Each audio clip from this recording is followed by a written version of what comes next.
முத்தமிழறிஞர் கலைஞர் அவர்களே, சமச்சீர் நீங்கள் தான் கொண்டு வந்தீர்கள். தமிழ் கட்டாய பாடம் என்கின்ற அந்த சட்டத்தை கொண்டு வந்தது நீங்கள். பள்ளியிலே கட்டணம் அதிகமாக வசூலிக்கப்படுகிறது என்று சொல்லும் பொழுது அதை ஒழுங்குபடுத்த வேண்டும் என்று அதை கொண்டு வந்தவர்கள் நீங்கள். சத்துணவு என்று வரும்பொழுது உண்மையான சத்துணவாக இருக்க வேண்டும் என்று முட்டையை வழங்கியவர்கள் நீங்கள். பள்ளிக்கூடத்திலே சான்றிதழ் பெறலாம் என்கின்ற திட்டத்தை கொண்டு வந்தவர்கள் நீங்கள்.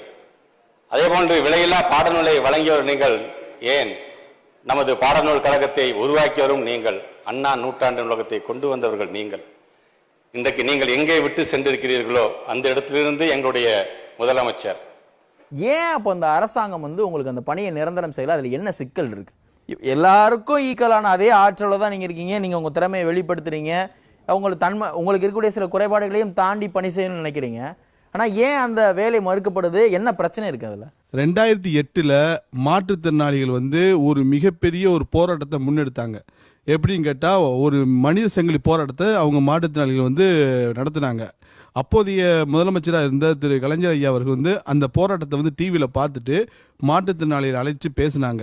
அழைச்சி பேசினப்போ 9 கோரிக்கைகளை மாற்றுத்திறனாளிகள் 10 கோரிக்கை வச்சால 9 கோரிக்கைகளை நிறைவேற்றுன்னு சொல்லிட்டு அவங்க கலைஞர் ஐயா ஏற்றுக்கிட்டு அதில் 9 கோரிக்கையை நிறைவேற்றத்துக்கான ஆணையும் பிறப்பிச்சாங்க. அதில் ஒன்று தான் இந்த அரசாணையின் 151. அதாவது ஜியோ தெளிவாக சொல்லுது. என்ன சொல்லுதுன்னு கேட்டால், மாற்றத்தினால் தொகுப்பூதியத்தில் இருந்தால் அவங்கள பணி நிரந்தரம் பண்ணு. அதுக்கு தடையாக உள்ள அரசு விதி, எந்த விதி தடையாக இருந்தாலும் அதை நீக்கிறதுக்கான அதிகாரத்தை துறை தலைவருக்கு வழங்கியிருக்காங்க. ஆனால் அந்த துறை தலைவர் நினைச்சா செய்யலாம். அதாவது 2008 போடப்பட்ட ஜியோல இதெல்லாம் இருக்கு தெளிவாக இருக்கு. ஜியோல தெளிவாக இருக்குது. 2 ஆண்டுகளுக்கு மேல் தொகுப்பூதியத்தில் பணியாற்றும் மாற்றுத்திறனாளிகளுக்கு காலமுறை ஊதியம் வழங்கும் கலைஞர் அவர்களுடைய உத்தரவு கடந்த 10 ஆண்டுகளாக கிடப்பில் போடப்பட்டுள்ளது. இதை அரசின் நிதிநிலைக்கு தகுந்தாற்போல் படிப்படியாகவது நடைமுறைப்படுத்த வேண்டும் என்று கேட்டுக்கொள்கிறேன். இன்னைக்கு தமிழ்நாடு முதல்வர் அவர்களே, இன்னைக்கு 4 நாளா மாற்றுத்திறனாளிகள் பள்ளிக்கல்வி இயக்குனர் அலுவலகத்தில் தொடர் உண்ணாவிரத போராட்டத்தில் ஈடுபட்டுக்கிட்டு இருக்காங்க.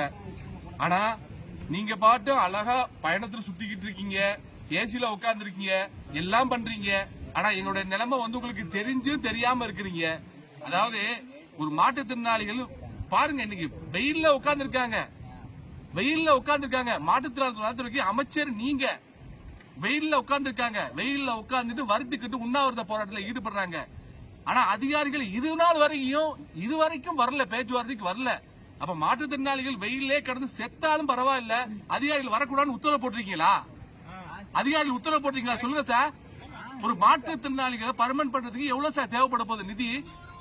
என்னயா உங்களுடைய கலைஞர் ஆட்சிங்கிறீங்க, இது கலைஞருடைய ஆட்சிங்கிறீங்க. நாங்க கேட்கறது கலைஞர் போட்ட அரசாணை தான் நடைமுறைப்படுத்த சொல்றோம். அதை செயல்படுத்துறதுக்கு அதிகாரிகள் தயங்குறாங்களையா? அந்த கலைஞர் போட்ட அரசாணையே அவசர கதியில போட்டிருக்கிறாங்க. மிக அரசியல்ல அறிவாளி, சிறந்த அறிவாளியாக எங்களால் நாங்க நினைக்கிறோம் கலைஞர் ஐயாவை. அந்த கலைஞர் ஐயா போட்ட அரசாணை அவசர கதியில போடப்பட்டிருக்கு. அதுல சரியாவே இல்லங்கிறாங்க அந்த அரசாணைய. யாரே உங்களுடைய ஆட்சியில, கலைஞருடைய ஆட்சியில. ஆனா நாங்க 4 நாளா உட்கார்ந்துட்டு இருக்கோம். என்னடி ஏது பேச்சுவார்த்தை கேட்கல. இது நாள் வரைக்கும் எந்த ஒரு நடவடிக்கை எடுக்கல. உண்ணாவிரதத்துல உட்கார்ந்துருக்கோம். எதுக்கு இல்ல, இன்னைக்கு உண்ணாவிரதத்துல தொடர்றோம். வெயில்ல உட்கார்ந்துருக்கோம். 10 மணில இருந்து வெயில்ல உட்காந்துருக்கோம். 2 மணி நேரம் வெயில்ல உட்கார்ந்துருக்கோம். எந்த ஒரு அழைச்சு கூட பேச்சுவார்த்தை நடத்தல. அப்படி என்னையாது எல்லா மாற்றுதான் இருக்கிற மாற்றுதான் எல்லாம் வெயிலே கடந்து செத்துணுமா? அதுதான் அரசுடைய நோக்கமா? இதுக்குதான் நீங்க முதலமைச்சர் உங்களுடைய துறையை நேரடி பார்வையில் வச்சிருக்கீங்களா? நீங்க தெரியலையா? எல்லா அதிகாரிகளும் பாத்துக்கிட்டு தான் இருக்காங்க. ஒரு இல்ல மாற்றுத்திறனாளி இப்ப செத்தாதான் இந்த தீர்வு கிடைக்குமா? ஏண்டா ஏற்கனவே போன ஆட்சியில நீங்க தான் சொன்னீங்க, அதிமுக ஆட்சியில மாற்றுத்திறனாளி 7 நாள் தொடர்ந்து போராட்டம் பண்ணாங்க. போராட்டம் பண்ணி கடைசியா குப்புசாமி ஒருத்தர் செத்தாரு. அதுக்கு பிறகுதான் மாற்றுத்திறனாளிகளுக்கு உதவித்தொகை வழங்குற பத்தி அந்த அரசாணை வந்துச்சு. அதே போல இன்னைக்கு மாற்றுத்திறனாளியா இருக்கிற யாராவது ஒரு செத்தாதான் இந்த கலைஞருடைய அரசாணை 150 நடைமுறைக்கு வருமா? அது வரைக்கும் நடைமுறைக்கு வராதா? அதுக்காக நாங்க இங்க இருக்கிறோம். 25 மாற்றுத்திறனாளி இருக்கிறையா, 25 மாற்றுத்திறனாளி சாகிறதுக்கு முடிவு பண்ணிட்டோம். நீங்க சந்தோஷமாக ராமநாதபுரத்துல இருக்கீங்க, இருந்துகிட்டு மாற்றுத்திறனாளி சாவுறத காணொலி காட்சியில பாருங்க. சந்தோஷம் மகிழ்ச்சியாக பாருங்க. நம்முடைய தமிழ்நாட்டுடைய மாணவர்களாக இருந்தாலும் சரி, ஆசிரியர்களாக இருந்தாலும் சரி, பேசும்போது ஆசிரியர்கள் சார்ந்து பல கோரிக்கைகள் இருக்கின்ற உண்மைதான், இல்லை என்று சொல்லவில்லை.